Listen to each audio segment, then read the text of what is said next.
तो चलिए शुरू करते हैं आज की कहानी। अभी अभी मेरी सास का फ़ोन आया था जो मुझसे कह रही थी कि मुकेश कल ही तुम्हारे पास पहुंच जाएगा। उसकी नौकरी शहर में लग गई है। यह सुनकर मैं कुछ परेशान सी हुई थी क्योंकि मैं अकेली छोटे से फ्लैट में रहती थी और मेरा पति दूसरे देश गया हुआ था। मैं शहर में रहना नहीं चाहती थी क्योंकि मैं गांव से आई थी। सौरभ की नौकरी पहले शहर में ही थी। शादी होते ही वह मुझे भी शहर ले आया, लेकिन फिर उसकी कंपनी वालों ने उसे दूसरे शहर भेज दिया। मैं उसे बहुत कहा कि मुझे गांव वापस भेज दो, मैं अपने ससुराल में रह लूँगी, लेकिन वह कहने लगा, नहीं, तुम मेरे लिए इसी फ्लैट में रहोगी। पिछले 3 महीने से मैं अकेले ही फ्लैट में रह रही थी। अब तो मेरी आस पड़ोस के लोगों से अच्छी खासी जान पहचान हो गई थी। दिल भी लग चुका था, लेकिन अपने देवर के आने का सुनकर मैं परेशान हो गई थी। अगर मेरा पति यहीं होता तो मुझे कोई चिंता न होती, लेकिन देवर यहाँ मेरे साथ अकेले रहना मुझे कुछ ठीक सा नहीं लग रहा था। लेकिन मैं अपनी सास को मना भी नहीं कर सकती थी। रात को जब सौरभ का फ़ोन आया तो मैंने उन्हें सास की बात बता दी। वह कहने लगे, यह तो अच्छी बात है, भाई रहेगा तो मुझे तुम्हारी भी चिंता नहीं रहेगी। मैंने कहा, सौरभ, लेकिन मैं कैसे अकेले उसके साथ एक घर में रह सकती हूँ। मेरी बात सुनकर वह गुस्से में उखड़ गया। कहने लगा, क्या मतलब है तुम्हारा? वह भाई है मेरा, भला तुम्हें उससे क्या खतरा हो सकता है? जिस गुस्से को खतरनाक शब्दों में उसने मुझे डांटा था, मैं आगे कुछ बोल नहीं पाई थी। फ़ोन काट कर मैं लेट तो गई थी, लेकिन नींद आंखों से गायब हो रही थी। रह रह करके मुझे गुस्सा आ रहा था। मुकेश का मेरे घर आना और फिर यहीं पे रहना मुझे एक आंख भी नहीं भा रहा था। जी चाह रहा था कि अभी अपनी सास को फ़ोन करूं और साफ साफ मना कर दूं कि मुकेश को यहाँ रुकने की कोई ज़रूरत नहीं है। शहर में होटल भी हैं, वह किसी होटल में भी रह सकता है, लेकिन यह बात नहीं कर सकती थी। मेरी परवरिश ही ऐसी नहीं थी कि मैं बड़ों से इस तरह बदतमीजी से बात करती। हालांकि मुझे अंदर ही अंदर बहुत गुस्सा आ रहा था। मुझे मुकेश शुरू से ही पसंद नहीं था। मम्मी ने अपनी सबसे प्यारी सहेली विनीता के बेटे सौरभ से मेरी बचपन में ही शादी कर रखी थी। मैं उनको ज़्यादा तो नहीं जानती थी, लेकिन जब भी हमारे घर कोई फंक्शन होता या फिर मम्मी की सहेली के घर कोई फंक्शन होता तो सब लोग इकट्ठे होते थे। मेरी मुलाकात सौरभ से हो जाती थी। वो बहुत ही सुलझे हुए मिजाज का इंसान था, लेकिन मुकेश उतना ही बातूनी और कुछ लोफर टाइप का लड़का था। लड़कियों से हंस हंस कर बातें करना, उनके आस पास घूमना और खूब हंसी मजाक करना उनकी आदत थी। जो बातें मैंने उसके बारे में गांव की लड़कियों से सुन रखी थी, मैं उसे नज़र भर भी देखना पसंद नहीं करती थी। जब हम बच्चे जवान हुए और अपनी अपनी पढ़ाई से फ्री हुए, वैसे ही हमारे माँ बाप ने मिलकर मेरी और सौरभ की शादी कर दी। हमारी शादी को अभी ज़्यादा समय नहीं हुआ था, सिर्फ 4 महीने ही हमारी शादी को हो पाए थे। सौरभ की एक बात मुझे बहुत अजीब लगी थी। शादी की पहली रात भी सौरभ ने मुझे हाथ नहीं लगाया था। कहने लगे, भले ही हमारी शादी बचपन से तय हुई थी, लेकिन हम एक दूसरे को अच्छे से जान नहीं पाए हैं। मैं चाहता हूँ कि पहले हम एक दूसरे को अच्छे से जान समझ लें, तभी हम रिश्ते की शुरुआत करेंगे। मुझे हैरत तो हुई थी, लेकिन फिर भी मैं सौरभ की बात मान गई। सौरभ शादी के 15 दिन बाद ही मुझे शहर लेकर आ गए थे और अभी तक हमारे बीच कोई भी संबंध नहीं बना था। और फिर 15 दिन ही हम शहर में रह पाए थे कि कंपनी की तरफ से सौरभ को विदेश जाना पड़ा और अब 3 महीने से सौरभ विदेश में ही थे और मैं यहाँ फ्लैट में अकेले रहती थी। और आज की खबर ने मुझे अंदर तक बेचैन करके रख दिया था। मेरे देवर मुकेश का मेरे घर आना और फिर उसके साथ एक ही घर में रहना, नौकरी लग जाने का मतलब तो यही था कि वह अब कई महीनों तक यहीं रहेगा। हो सकता है कि नौकरी पक्की हो जाए तो मुकेश हमेशा हमेशा के लिए यहीं रहे। और फिर सौरभ तो 6 महीने पहले से आने वाले नहीं थे। मैं सोच सोच कर परेशान हो रही थी। अगले दिन मैंने उसकी पसंद का खाना बनाया था, क्योंकि मेरी सास ने खास तौर से कहा था कि मुकेश को राजमा चावल, बूंदी रायता और कढ़ाई पनीर बहुत पसंद है, इसलिए उसी की पसंद का खाना बनाना। 7 बजे मेरे घर की डोर बेल बजी। मुझे मालूम था कि मुकेश ही होगा। मैंने दरवाज़ा खोला तो वह सामने मुस्कुराता हुआ मुझे देख रहा था और बड़े निष्कोच और सीधा अपना बैग अंदर आ गया और कहने लगा, ओहो, ये सब सफ़र भी थका के रख देता है। अब मैं 2 दिन तक मस्त सोऊंगा। फिर मुझे कहने लगा, भाभी, मेरा कमरा कौन सा है? मुझे इस फ्लैट में बस 2 ही तो कमरे थे। मैंने दूसरे कमरे की तरफ इशारा कर दिया। उस कमरे में ज़्यादा फर्नीचर नहीं था। उसने एक नज़र कमरे को जायजा लिया और कहने लगा कि मैं यहाँ नहीं रह सकता। ऐसा करो कि तुम यहाँ पर सो जाना, मुझे तो बेड पर ही नींद आती है। कहकर वह बड़े आराम से मेरे कमरे में चला गया। मैं उसे हैरत से देखती रह गई। उस समय मैं उससे बहस करने के मूड में बिल्कुल भी नहीं थी। कहा कि क्या सोचेगा, भाभी ने आते ही बहस शुरू कर दी है। वह मुझसे बस 1 साल ही छोटा था, लेकिन अपने कद काठ की वजह से मुझसे बड़ा ही लगता था। मैंने खाना गर्म किया तो तब तक वह नहा धोकर आ गया था। अपनी टेबल पर पसंद का खाना रखा और इतना सारा खाना देखकर वो बहुत खुश हो गया। कहने लगा, तुम्हारे हाथों में तो बहुत ही स्वाद है। मैं तो खैर पहली बार ही तुम्हारे हाथ का खाना खा रहा हूँ, क्योंकि शादी के फौरन बाद तो अब शहर ही आ गई थी। ये कहने के बाद वह कहने लगा कि मैं तुम्हारे लिए गिफ्ट लाया हूँ, चलो आओ मैं तुम्हें दिखाता हूँ। बिना किसी झिझक के उसने मेरा हाथ पकड़ा और मुझे कमरे में ले गया। मैंने गुस्से से कहा, मेरा हाथ छोड़ो। कहने लगा, पहले तुम्हें गिफ्ट तो दिखा दूँ। फिर उसने मुझे एक फैंसी सूट दिया, यह तुम्हारे लिए। मैंने उसके हाथ से सूट लेकर रख लिया। मैंने जिस तरह से वह लड़का था, मैं यही सोचती थी कि मुझे इससे दूरी बनाकर रखना चाहिए, लेकिन मैं नहीं जानती थी कि मैंने अपनी ज़िंदगी को किस नर्क में डाल लिया है। रात को मुकेश कमरे में ही सोया था और मुझे ही डाइनिंग रूम के सोफे पर लेटना पड़ा। मैंने सोचा तो यही था कि अगले दिन उसे कहूँगी कि मुझे अपने कमरे की आदत है। अगर उसे मुश्किल है तो वह सोफे हॉल में रखकर ड्राइंग रूम को ही कमरा बना लें। न जाने वो कब तक यहाँ रहता। लेकिन सुबह जब मैं उठकर बाहर आई तो वह जा चुका था। लेकिन दोपहर को ही वह बड़ा खुशी खुशी घर में दाखिल हुआ। कहने लगा, मेरी नौकरी पक्की हो गई है, कल से ज्वाइनिंग कर लूँगा।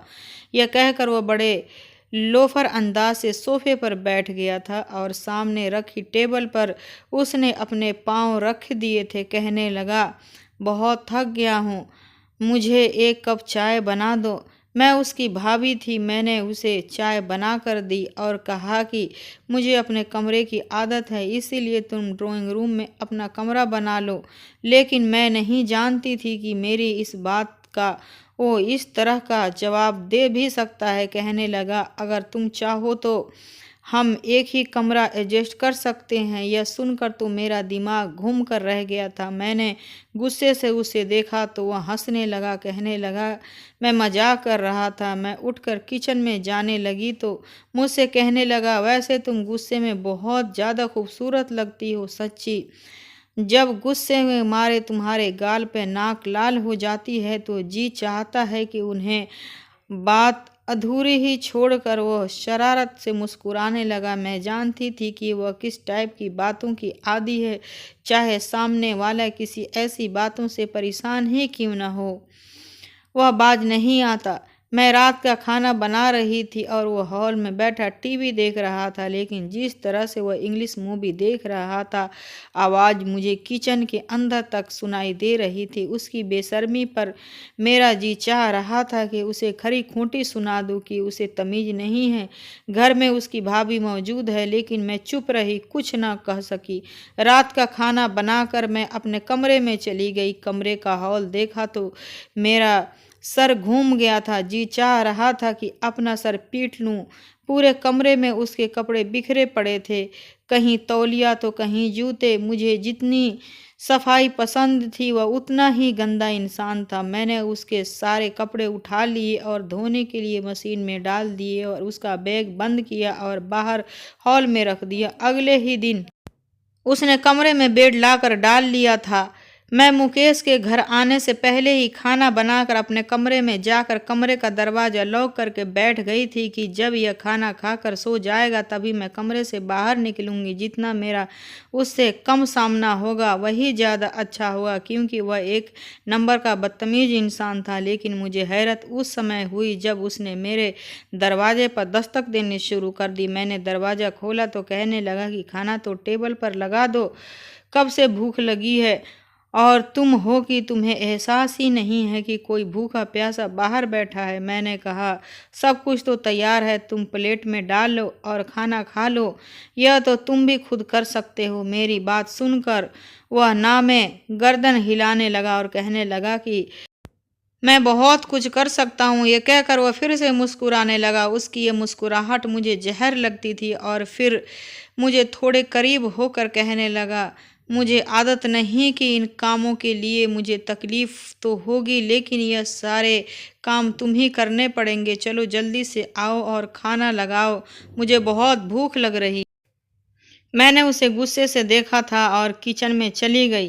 खाना गर्म किया और टेबल पर लगा दिया। मैं उसके सामने बैठकर खाना नहीं खाना चाहती थी, इसीलिए मैंने अपना प्लेट बनाई और अपने कमरे में जाने लगी तो वह कहने लगा, यह क्या बात हुई? यहाँ मेरे सामने बैठकर खाना खाओ, मैं तुम्हें खाता थोड़ी खा जाऊँगा। वैसे भी मैं वेजिटेरियन हूँ और इसीलिए तुम अपने आप को सुरक्षित महसूस करो कि मैं तुम्हें नहीं खाऊंगा। ये कहकर वह जोर से ठहाके मारकर हंस पड़ा था। कहने लगा, भाभी तो हो तो तुम मेरी, लेकिन ना मुझसे बात करती हो और ना ही कुछ कहती हो। मैं तो बहुत बोर हो चुका हूँ। मुझे तो लगता है कि भाई भी दूसरी देश इसीलिए भाग गए हैं क्योंकि तुम उनके साथ भी ऐसा ही व्यवहार करती होंगी, तभी तो जान छुड़ा कर चला गया तुमसे। उसकी इस तरह की बातों को सुनकर मेरी बर्दाश्त खत्म हुई थी। मैंने कहा, तुम अपने काम से काम रखोगे तो अच्छा रहेगा। तुम्हें खाना मिल रहा है, बस वह खाया करो। मैं कहाँ बैठ रही हूँ, क्या करती हूँ, क्या नहीं करती हूँ, इससे तुम्हारा कोई मतलब नहीं होना चाहिए। मुझे गुस्से से बोलते देखकर वह फिर से हंसने लगा। कहने लगा, ये मत किया करो। मैंने यह बात तुम्हें पहले भी बता रखी है कि गुस्से में तुम ज़्यादा ही अच्छी लगती हो। काश कि सौरभ की जगह मैं होता तो तुम्हारे साथ। उसकी बात सुनकर मुझे आग सी लग गई थी। मैंने कहा, तुम्हें शर्म नहीं आती कि इस तरह की बातें करते हुए? कहने लगा, कैसी शर्म? जानती हो देवर भाभी में कैसे कैसे मजाक और बातें चलती हैं, लेकिन तुम तो शायद बहुत ही बोर किस्मत की लड़की हो। ज़रा मेरे साथ वक्त गुजारा करो तो तुम्हें भी अंदाज़ा जिंदगी कितना हसीन है। यह कहकर वह एक बाद एक रोटी निकाला और मुंह में डाल रहा था। मैं बस उसे हैरत से देख सकती थी। मैंने कहा कि मैं सौरभ की बात करती हूँ, वही तुम्हें तमीज़ सिखाएगा कि भाभी से कैसे बात करते हैं। मुझे लगा था कि इस बात पर वह अपना व्यवहार थोड़ा ठीक कर लेगा, लेकिन ऐसा नहीं हुआ था।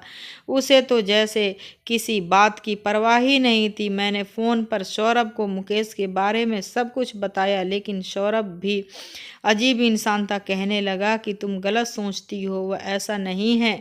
उसे अपने भाई पर न जाने इतना भरोसा कैसे था। एक शाम जब मुकेश ऑफिस से घर आया तो कहने लगा, सुनो, मेरे सर में बहुत तेज दर्द है, ऐसा करो मेरे सर की हल्की हल्की मसाज कर दो, उसके बाद ही मैं खाना खाऊंगा। मुझे उसकी बात पर गुस्सा आ गया। वह तो ऐसे हक जता रहा था जैसे वह मेरा पति हो और मैं उसकी पत्नी हूँ। आज तक उसने मुझे भी अपनी भाभी कहकर नहीं बुलाया था। मैंने कहा, तुम कोई पेन किलर खा लो और थोड़ी देर बाद खाना खा लेना, जब सर दर्द रुक जाएगा तब। लेकिन वह भी जिद पर आ गया। कहने लगा, नहीं, तुम ही मेरे सर की मसाज करोगी, तभी मेरे सर का दर्द ठीक होगा, वरना मैं खाना नहीं खाऊंगा, नहीं तो भूखा ही सो जाऊंगा। मजबूरन मैं उसके कमरे में तेल की शीशी लेकर चली गई और उसके सर पर तेल लग की हल्की हल्की मसाज करने लगी। वो बेड पर लेटा हुआ था और मैं उसकी दूसरी साइड पर बैठी उसके सर की मसाज कर रही थी। वह मुझे एक तक देखे जा रहा था। एक दो बार मेरी नज़र उसकी नज़रों से टकराई तो उसकी आंखों में बेशुमार शरारत भरी हुई थी। मुझे इस तरह के देखने पर गुस्सा आने लगा। मैंने कहा, तुम आराम से मसाज करवाओ और अपनी आंखें नीचे रखो। तुम मुझे यूं ही घूर घूर कर देख रहे हो। मेरी बात सुनकर वह जोर जोर से हंस पड़ा, कहने लगा, देख रहा हूँ तुम कितनी मासूम और प्यारी हो। तुम्हें देखते ही मेरा दिल मेरे बस में नहीं रहता। मैंने गुस्से से तेल की बोतल वहीं रखी और कमरे में निकलने लगी। पीछे से उसकी हंसी सुनाई देने कहने लगा कि मैं तो मजाक कर रहा था, तुम तो नाराज हो गई। मसाज तो कर दो, सच में बहुत दर्द हो रहा है। मैंने उसकी एक न सुनी और कमरे से बाहर निकल गई। दरवाज़ा बंद करने से पहले मैंने कहा कि खाना टेबल पर लगा दिया है, खाना खा लेना, मैं सोने जा रही हूँ। मैं अपने कमरे में आकर दरवाज़ा को लॉक करके अपने बेड पर लेट चुकी थी। हालांकि मेरे कान बाहर की तरफ ही लगे हुए थे। पता नहीं वह खाना खाएगा भी या ऐसा ही भूखे सो जाएगा। मुझे उससे लाख नफरत ही सही, लेकिन मैं नहीं चाहती थी कि वह भूखा सोए, इसीलिए मेरे कान बाहर की तरफ लगे हुए थे। लगभग आधे घंटे बाद ही मुझे बर्तनों की खटकने की आवाज़ आने लगी थी और मेरे दिल को सुकून आ गया था और मैं आराम से सो गई थी। रात का ना जाने कौन सा पहर था कि मुझे कुछ अजीबोगरीब सा शोर सुनाई दिया और इसी शोर की वजह से मेरी आंख खुली थी। मुझे लगा जैसे मेरे कमरे की बालकनी में कोई मौजूद है। मुझे किसी की चलने की आहट साफ महसूस हो रही थी। मैं एकदम हड़बड़ा कर उठ बैठी थी। मैं कांपते हाथों से पर्दा हटाकर देखा तो वहाँ दो आदमी मौजूद थे। दोनों के ही हाथों में पिस्तौल थी। मेरा दिल धक से रह गया था, यानी कि हमारे घर में चोर घुस आए थे। चोर मेरे कमरे की बालकनी में थे और मेरी बालकनी का दरवाज़ा मेरे कमरे में खुलता था और चोर कमरे का दरवाजे के ठीक सामने खड़े हुए थे। वह कुछ ही पल के अंदर दरवाज़ा खोलकर अंदर आ सकते थे। मुझे याद नहीं था कि दरवाजे का गेट अंदर से लॉक है या खुला हुआ है और मेरे पास इतना समय भी नहीं था कि मैं जाकर दरवाज़ा चेक करती। अगर मैं दरवाज़ा तक पहुंचती तब वह चोर अंदर आकर मुझे दबोच सकते थे। मैंने भलाई इसी में समझी कि मैं जल्दी से रूम का दरवाज़ा खोला और बाहर की तरफ दौड़ भागी। कमरे से बाहर निकलने से पहले ही मैंने कमरे को बाहर से लॉक कर दिया था, लेकिन यह मेरी गलतफहमी थी क्योंकि मेरे कमरे की खिड़की थी और उस खिड़की के अंदर से खोलकर कमरे की कुंडी को बाहर से आसानी से खोला जा सकता था। मैं हड़बड़ा के मुकेश के कमरे के दरवाजे को खटखटाने लगी। वह भी गहरी नींद में सो चुका था और मुश्किल से ही आंखें खोलकर मुझे हैरत से देखने लगा। मेरे चेहरे की बदहवासी देखकर मुझसे पूछने लगा, क्या हुआ?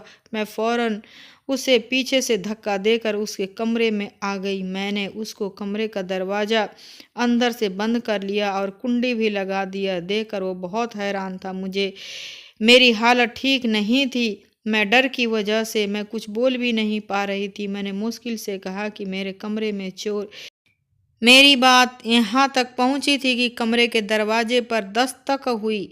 यह सुनकर तो मेरे सही हिम्मत भी जवाब दे गई थी। मैंने अपने कमरे की दस्तखत की आवाज़ सुनकर मुकेश भी घबरा गया था, लेकिन मेरी हालत तो ये थी कि मेरा दिल ही धड़कना बंद हो गया था और फिर मैं नहीं चाहती थी कि क्या हुआ कि डर के मारे उसके सीने से लग गई और उसके कमर को दोनों हाथों से जकड़ लिया। मैंने कहा, बाहर चोर है, यह लोग मेरे कमरे में थे, मुझे डर लग रहा है। डर के मारे मुझे लग रहा था कि शायद मेरी जान ही निकल जाएगी। मुझे इस गलती का बिल्कुल भी एहसास नहीं था कि मैं क्या कर रही हूँ। मैं कसकर मुकेश के कमर को जकड़ी हुई थी और उसके सीने से लगी डर के मारे कांप रही थी। शायद मैं बहुत ज़्यादा डर चुकी थी। कमरे में दोबारा से दस्तक होने लगी थी। बाहर जो भी था वह कहने लगा कि दरवाज़ा खोलो। मैंने मुकेश से कहा कि दरवाज़ा मत खोलना, यह हम दोनों को मार डालेंगे। मैंने उनके हाथों में बंदूक देखी है, मैंने उनके सीने से लगी। यह सब कह रही थी। वो मुझसे कहने लगा कि तुम परेशान मत हो, ये लोग अंदर नहीं आ सकते, दरवाज़ा लॉक है। उसने मुझे खुद से दूर करना चाहा, लेकिन मैं डर के मारे उसके सीने से लगी रही। वह मुझे अपने साथ लगाए बेड तक ले आया, फिर मुझे बेड पर बिठाया, खुद भी मेरे बराबर में बैठ गया। कहने लगा, डरो मत, मैं हूं ना। दरवाजे पर फिर से दस्तक हुई। इस बार बहुत ही तेज आवाज़ में एक आदमी ने कहा कि दरवाज़ा खोलो वरना हम दरवाज़ा तोड़ देंगे। यह सुनकर मैं उनका हाथ अपने दोनों हाथों में जकड़ लिया। शायद हमारी किस्मत ही खराब थी कि हम दोनों का फ़ोन ही हमारे पास नहीं था। मैं बदहवासी से भागते हुए अपना फ़ोन अपने कमरे में ही छोड़ आई थी और मुकेश ने अपना फ़ोन बाहर हॉल में चार्जिंग पर लगाया हुआ था। उन्होंने मुकेश के कमरे में बोर्ड तो था, लेकिन फ़ोन रखने की कोई जगह नहीं थी। इसीलिए सोने से पहले मुकेश अपना फ़ोन हॉल में ही चार्जिंग पर लगा देता था। मैंने कहा, तुम बाहर नहीं जाओगे? वह कहने लगा, यह मेरा कुछ भी नहीं बिगाड़ सकते, मेरे हाथ छोड़ो। यह कहकर उसने अपना हाथ मेरे हाथों से छुड़ा लिया। उसके बाद उसने एक दराज से पिस्टल निकाली। यह देखकर तो मेरा दिल जैसे थम सा गया था। मुझे यह डर लगने लगा कि कहीं वह आपस में भिड़ न जाएं, कहीं वो लोग उसे ही गोली न मार दे। फौरन मैं उठकर मुकेश के पास आ गई। मैंने कहा, यह क्या कर रहे हो तुम? कहने लगा, मैं कोई डरपोक दिल थोड़ी हूँ, उनका मुंह तोड़ना अच्छे तरीके से जानता हूँ, बस तुम कमरे से बाहर मत निकलना। मैं रोने लगी और उसने कहने लगी कि भगवान के लिए तुम कहीं मत जाओ, यह ना हो कि तुम्हें वो लोग मार डाले। वह कहने लगा कि तुम परेशान मत हो, अगर हम यहाँ कमरे में ही बैठे रहेंगे तब भी वह लोग कमरे का दरवाज़ा तोड़कर अंदर ज़रूर आएंगे, इसीलिए हमें हिम्मत से काम लेना होगा। मुझे लड़ना भी आता है और गोली चलाना भी। यह कहकर वो कमरे से बाहर चला गया। मैंने कमरे का दरवाज़ा बंद कर लिया। फिर मुझे बाहर बहस और चीख पुकार की आवाज़ें आने लगी थी।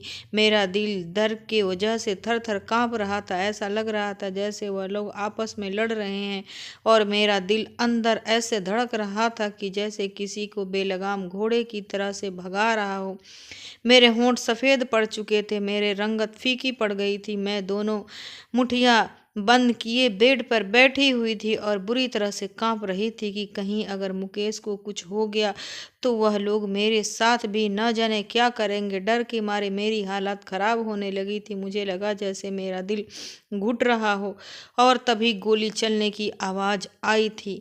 मैं नहीं जानती थी कि कब और कैसे, लेकिन मैं होश की दुनिया से बेगुनी हो चुकी थी। शायद डर के मारे मैं बेहोश हो चुकी थी। मेरी आंख चिड़ियाओं के चहचहाने से खुली थी। एकदम से ही उठकर बैठ गई थी। देखा कि मैं मुकेश के बिस्तर पर लेटी हुई थी। मेरे बाल भी बिखरे हुए थे, लेकिन मैं अकेली उसके कमरे में थी। एकदम तो मुझे यह समझ नहीं आया कि मैं उसके कमरे में कैसे आई, लेकिन फिर रात वाला हादसा मुझे याद आने लगा और जिसे याद करते ही मेरे होश उड़ गए थे। मुझे तो यहाँ तक नहीं मालूम था कि बाहर क्या हुआ था। मैं फौरन से उसके कमरे से बाहर आई तो मुकेश सोफे पर बैठा सिगरेट पी रहा था।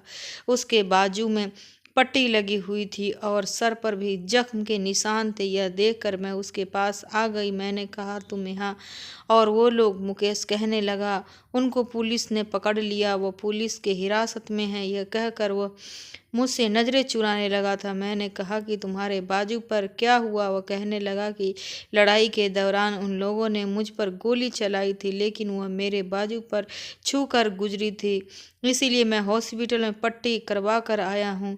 तुम शायद बेहोश हो गई थी, इसीलिए तुम्हें किसी चीज़ की खबर नहीं थी, लेकिन अब तुम बिल्कुल चिंता मत करो, सब कुछ ठीक है। वह मुझे नज़रें चुराए बातें कर रहा था। मैंने भी भगवान का धन्यवाद किया कि चलो मुकेश को कुछ भी नहीं हुआ है और वो लोग पुलिस के हिरासत में पहुंच गए थे। लेकिन उस दिन के बाद से मैं बहुत ज़्यादा डर गई थी। पता नहीं क्यों मुकेश भी चुपचाप सा रहने लगा था। अब वह पहले जैसे शरारत वाली बातें पर हंसना और मेरे साथ मजाक करना बिल्कुल भी बंद कर चुका था। मुकेश को मैं जैसा समझाती थी वैसा ही नहीं था और अब तो काफ़ी संजीदा सा हो गया था। मुझसे ज़्यादा बात भी नहीं करता था, पता नहीं क्यों, लेकिन वह बहुत ज़्यादा सिगरेट पीने लगा था। मैं उसके सामने खाना खाती तो वह किसी गहरी सोच में गुम रहता। दो दो तीन बार याद दिलाने पर खाना खाता। इस बात को 1 महीना गुजर चुका था कि मेरी तबीयत खराब सी रहने लगी और एक दिन तो मुझे इतनी जोर के चक्कर आया कि मैं लहरा कर नीचे गिरने ही वाली थी कि मुकेश ने मुझे अपने बाहों में संभाल लिया था। अगर मुकेश मुझे सहारा न देता तो मैं सर के बल जा गिरती और मैं बुरी तरह से जख्मी हो चुकी हुई थी। मुकेश ने मुझे सहारा देकर सोफे पे बिठाया, कहने लगा कि तुम अपना बिल्कुल भी ख्याल नहीं रखती हो, अपना ख्याल रखो, देखो कैसी फीकी सी पड़ गई हो, शायद कमजोरी की वजह से तुम्हें चक्कर आ गया है। मुकेश ही मुझे डॉक्टर के पास लेकर गया था, लेकिन मैं डॉक्टर के कमरे में अकेले ही गई थी।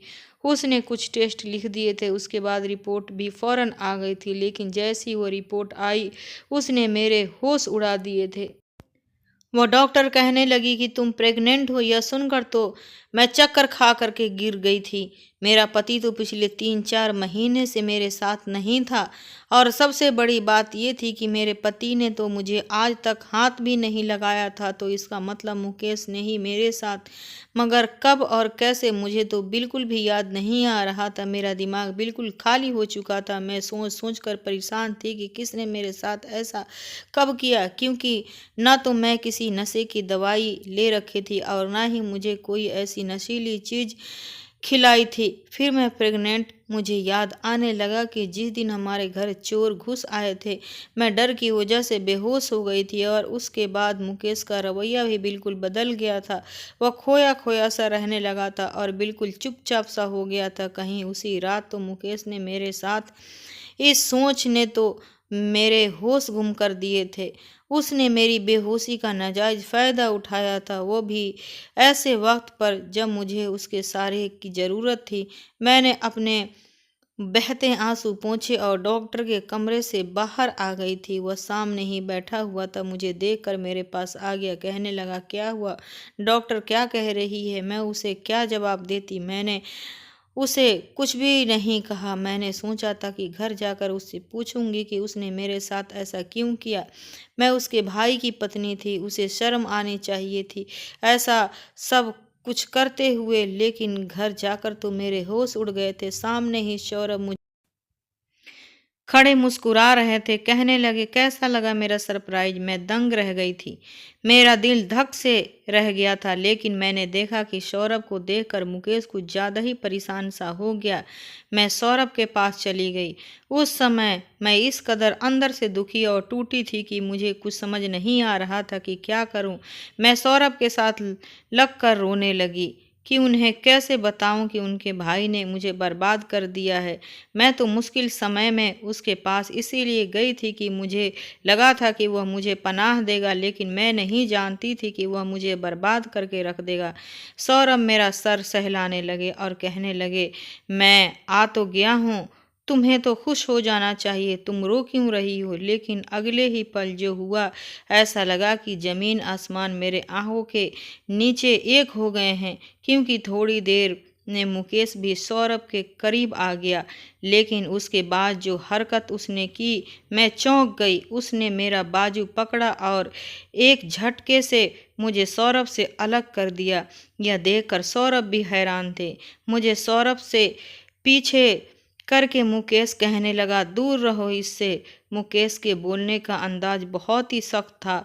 सौरभ गुस्से से कहा ये क्या बदतमीजी है, यह तुम क्या कह रहे हो, तुम ऐसी हरकत कैसे कर सकते हो। और उसके बाद जो बात मुकेश ने कही मेरे तो पैरों तले से ज़मीन निकल गई थी। कहने लगा तुम अच्छी तरह से जानते हो कि मैं क्या कह रहा हूँ, यह मेरी पत्नी है तुम्हारी नहीं, और यह बात तुम्हें भूलना नहीं चाहिए। इसीलिए तुम मेरी पत्नी को अपने आप से दूर ही रखो, उसके करीब जाने की कोशिश भी मत करना। मुकेश के मुंह से ये शब्द सुनकर मैं हैरत से कभी मुकेश को देखती तो कभी सौरभ के मुंह देख रही थी। मुकेश के मुंह से ये बात सुनकर मुझे लगा कि शायद सौरभ उसका गला ही दबा देंगे, लेकिन सौरभ ने कुछ भी नहीं कहा, बल्कि सौरभ के चेहरे पर एक मायूसी फैल गई थी। मुकेश कहने लगा, याद है ना कि जब फेरे हुए थे तो उस समय चेहरे पर सेहरा डालकर तुम्हारी जगह मैंने फेरे लिए थे। पंडित जी ने शादी के जितने भी मंत्र और विधि विधान किए थे वो सब मेरे और रानी के लिए किए थे। उस समय रानी का हाथ मेरे हाथों में था, तुम्हारे हाथों में नहीं। तुमने तो रानी से शादी करने के लिए मना कर दिया था। हाँ, ये अलग बात है कि मैं यह सब तुम्हारे कहने पर किया था, लेकिन तुम्हें रानी पसंद नहीं थी। तुम विदेश जाना चाहते थे और वहीं की लड़की तुम्हें पसंद थी और उसी से तुम शादी करना चाहते थे, और जिसकी खातिर तुम हिंदुस्तान छोड़कर वहाँ चले गए थे। यही कहा था ना तुमने कि अभी फ़िलहाल के लिए तुम रानी से शादी कर लो, क्योंकि तुम वापस नहीं लौटोगे और जैसे ही कुछ साल गुजरेंगे तो फिर तुम रानी को तलाक दे दोगे। यह ड्रामा भी ख़त्म हो जाएगा। मुझे यह बताओ कि तुम वापस क्यों आए हो? तुम्हें तो एक विदेशी लड़की से प्यार हो गया था ना, और तुम उसी से शादी करने वाले थे। फिर तुम अकेले वापस क्यों आए हो? तुमने उस लड़की से शादी नहीं की। मैं तो यह सुनकर अपना गम भूल बैठी थी। यह सब मैं क्या सुन रही थी? सौरभ कहने लगे कि मुझे उस लड़की ने धोखा दे दिया, इसीलिए मैं वापस लौट कर आया हूँ। इसीलिए तुम अब रानी को तलाक दे दो, मैं इससे शादी कर लूँगा। यह सुनकर मुझे लगा जैसे मैं कोई खिलौना हूँ। मैंने कहा, मुझे बताएं बगैर कौन से खेल खेल रहे हैं आप दोनों भाइयों ने मेरे साथ? एक दुनिया के सामने मुझसे शादी करता है क्योंकि उसकी माँ ने बचपन से मुझे उसके नाम के साथ बांध रखा था, और फिर मुझे बिना छुए ही इंतजार का कहकर दूसरे विदेश चला जाता है। फिर दूसरा भाई आकर मेरे साथ वक्त गुजारता है, बिना मुझे बताए मेरे साथ रिश्ता बनाता है। मैं तो तड़प रही थी कि देवर के हवस की निशानी अपने शरीर में लिए अस्पताल से वापस आई हूँ, लेकिन मुझे नहीं पता था कि मेरे साथ कौन सा घिनौना खेल खेला गया है। ये बात सुनकर तो मुकेश और सौरभ दोनों ही हैरान हो गए थे। मैं फूट फूट कर रोने लगी। मैंने अपने पर्स से रिपोर्ट निकालकर उन दोनों के मुंह पर दे मारी। सौरभ कहने लगे, यह तुमने क्या किया है? तुम्हें तो शर्म आनी चाहिए। मुकेश के शब्द भी तेज थे। कहने लगा कि यह मेरी पत्नी है, इसीलिए मुझे अपने किसी भी काम पर कोई शर्मिंदगी नहीं। ये अलग बात है कि जब मैं रानी के साथ फेरे लिए थे उस समय मेरे दिल में रानी के लिए कुछ भी नहीं था, लेकिन जब मैं रानी से मोहब्बत करने लगा हूँ और उसके बगैर जीने की सोच भी नहीं सकता, यह कहकर उसने मेरा हाथ पकड़ा और घर से बाहर ले गया। मैंने कहा, मेरा हाथ छोड़ो, मुझे तुम्हारे साथ भी नहीं रहना। तुमने धोखे से मुझसे शादी की और फिर मेरी बेहोशी का नाजायज फ़ायदा भी उठाया, लेकिन मुकेश ने मेरी कोई बात नहीं सुनी और मुझे गांव ले गया। मुकेश ने ही मेरी सास को और मेरी माँ बाप को सारी हकीकत बताई थी। सारी हकीकत जानकर सब लोग हैरान रह गए थे। सब ने सौरभ और मुकेश को बुरा भला कहा था। सौरभ से तो मेरी सास ने बात करना ही बंद कर दिया था। सौरभ भी गांव नहीं आए थे, वो अपने इस फ्लैट में रहकर कोई नौकरी करने लगे थे। इधर मुकेश मेरा बहुत ख्याल रखता था, मेरी हर चीज़ का ख्याल रखता था, लेकिन मैं उसे सीधे मुंह बात भी नहीं करती थी। वो मेरी किसी भी बात का बुरा नहीं मानता था, मेरा ख्याल रखता रहा। लेकिन 6 महीने बाद ही मैंने एक मरे हुए बच्चे को जन्म दिया। बच्चा समय से पहले ही जन्म ले लिया था, इसीलिए वह जिंदा नहीं था। मैं जब से शहर से गांव आई थी बहुत ज़्यादा परेशान रहती थी, ठीक से खाना भी नहीं खाती थी और बहुत ज़्यादा डिप्रेशन में रहती थी। शायद यही वजह रही होगी कि मैंने बच्चे को समय से पहले ही जन्म दे दिया था। जैसे ही मेरी तबीयत खराब हुई थी, मुकेश मुझे शहर के एक सबसे अच्छे हॉस्पिटल में लेकर गया था। मेरी हालत भी ठीक नहीं थी, और जब मेरी तबीयत थोड़ी संभली तो मुकेश ने DNA रिपोर्ट मेरे सामने रख दी थी, जिससे ये साबित हुआ कि यह बच्चा उसका नहीं है।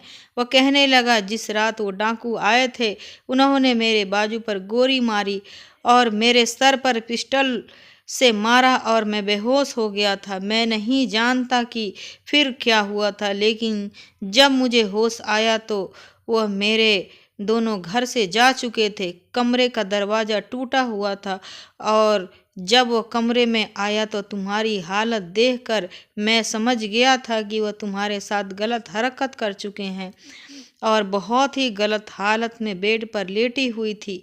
मैंने ही तुम्हारे कपड़े ठीक किए थे। जब तुम्हारी रिपोर्ट मैंने देखी तो मुझे यही ठीक लगा कि मैं तुम्हें अपना लूं, क्योंकि तुम्हारा इसमें कोई कसूर नहीं था। जो कुछ भी हुआ वो एक हादसा था। मैं पथराई हुई आंखों से कभी उसे देख रही थी तो कभी उस रिपोर्ट को। मुझे समझ नहीं आ रहा था कि मैं चीख मार मार कर रोऊं, आंसू बहाऊं या फिर भगवान को धन्यवाद करूं जिसे मुकेश के रूप में मुझे इतना अच्छा पति दे दिया था। मेरी आंखों में आंसू निकलते देखकर मुकेश मेरे करीब आया। उसने अपने हाथों से मेरे आंसू साफ किया और मेरा सर अपने कंधे पर टिका लिया। मुकेश का स्पर्श मैं और भी तड़प कर रोने लगी थी। मैंने कहा, मुकेश मुझे माफ़ कर दो। मैं तो तुम्हें बहुत ही नीच इंसान समझ रही थी, लेकिन तुम्हारे जैसी महानता मैंने आज तक किसी में भी नहीं देखी। मेरी वजह से आज तक तुम्हें जो भी दुख पहुंचा है मुझे माफ़ कर दो मुकेश। और धीरे धीरे मेरे पीठ को सहलाता रहा और कहने लगा, माफ़ी मांगने की तुम्हें ज़रूरत ही नहीं है। मैंने कभी तुम्हारे बारे में कुछ गलत नहीं सोचा है। मुझे पता है जो तुम्हारा व्यवहार मेरे साथ है वो नेचुरल है। कोई भी लड़की ये बर्दाश्त नहीं कर सकती जो तुम्हारे साथ हुआ था। मैंने सुकून से आंखें मूंद ली थी। मेरे दिल में मुकेश के लिए ढेर सारा प्यार उमड़ आया था। घर आने के बाद मुकेश ने मेरी बहुत देखभाल की थी। धीरे धीरे मेरी तबीयत संभल गई थी और मैंने उसके बाद खुशी खुशी मुकेश को अपने पति के रूप में स्वीकार कर लिया था। हम दोनों एक दूसरे से इतना प्यार करने लगे कि लोग हमारे प्यार की मिसाल देते हैं।